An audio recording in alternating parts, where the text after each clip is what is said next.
Stalker 1-0, this is Stalker 1-1. Status report, over. Stalker 1-1, this is Stalker 1-0. Leaving Manhattan, entering Brooklyn Battery Tunnel now, over.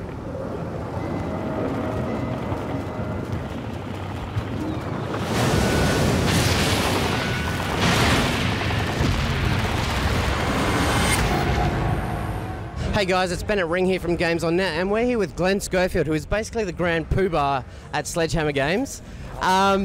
So Glenn, what's it been like coming from our readers or audience will probably know you from Dead Space, Dante's Inferno, your most recent work.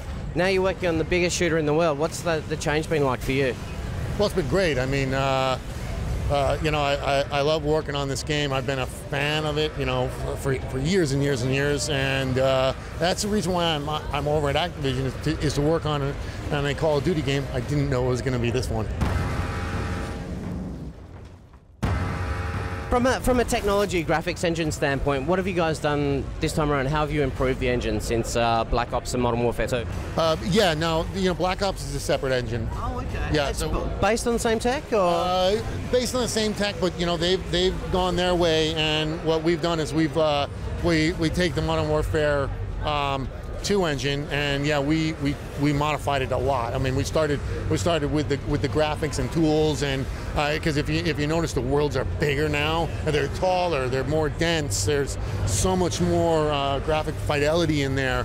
How do you get that extra scale without some kind of trade-off? Where is the trade-off? No, there can't be a trade-off. It is just us understanding the technology better. Finding new ways to compress things, and I mean, not only is it the graphics better, but the audio system. We made a brand new audio system in there, and you know, so we look at what's in there, and we're like, okay, well, we can make this better.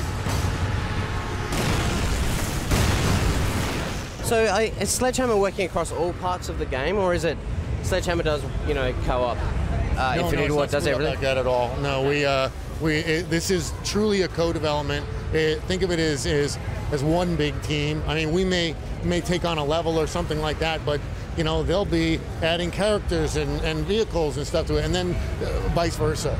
But there's nothing split like, all right, you're doing multiplayer and we're doing this. No, we work on it as one team. Right, okay. So today we saw the new Spec Ops Survival mode. Right. Can you give the viewers a bit of an oversight of how this mode works? Yeah, it's well, first we had the mission modes before, and what we've added to Spec Ops is that, you know, you can level up and you can you know, get new weapons and you know, new classes and things like that.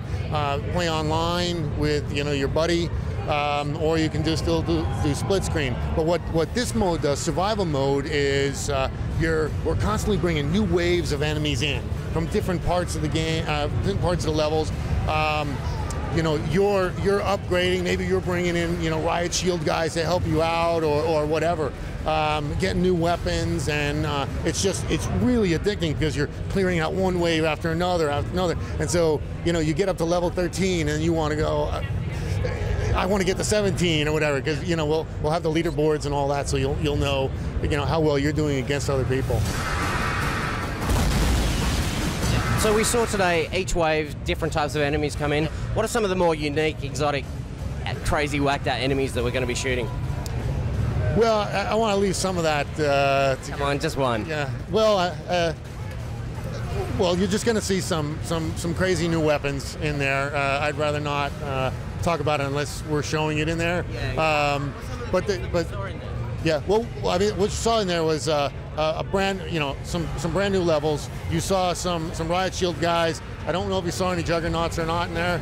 Yeah, okay. And you know, we've got some new things flying overhead. You know, the other thing about it is that some of the maps that are going to be in Spec Ops will be in multiplayer. Yeah. So that what this allows is that for the people that have felt a little, you know, daunted to go into, you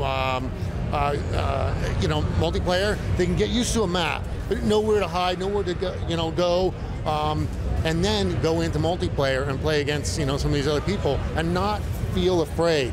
Now, I don't want the hardcore to go, oh, well, that's kind of cheating, because there's a lot of stuff in there in the new multiplayer for hardcore as well. How many Spec Ops missions can we expect to see this time around? More than Modern Warfare 2? Again, that's hard to say. It's not that I don't want to tell you. It's that, you know, we're building them at a pretty good rate, but you want to make sure that they're absolutely AAA. So I could say there'll be 30, and then at the end of the day, we find out that only 20 are really good. Yeah. So I don't know the number, but it'll be a nice, healthy number. And I think with the fact that you have you know, the survival mode, and you'll be playing it over and over and over, and each time you play, it will be different. Yeah.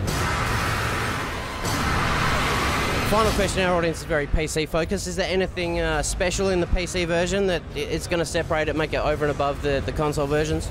You only get me in trouble by answering something like that. Yeah. So you're going to answer it? Yeah. No. The only thing that I'm going to talk about are the consoles, yeah. But obviously PC is a big deal for us, and you know, we know a large part of our audience is that, so we want to make them happy. We have poured our heart and our soul into this thing, and it's going to be a blockbuster.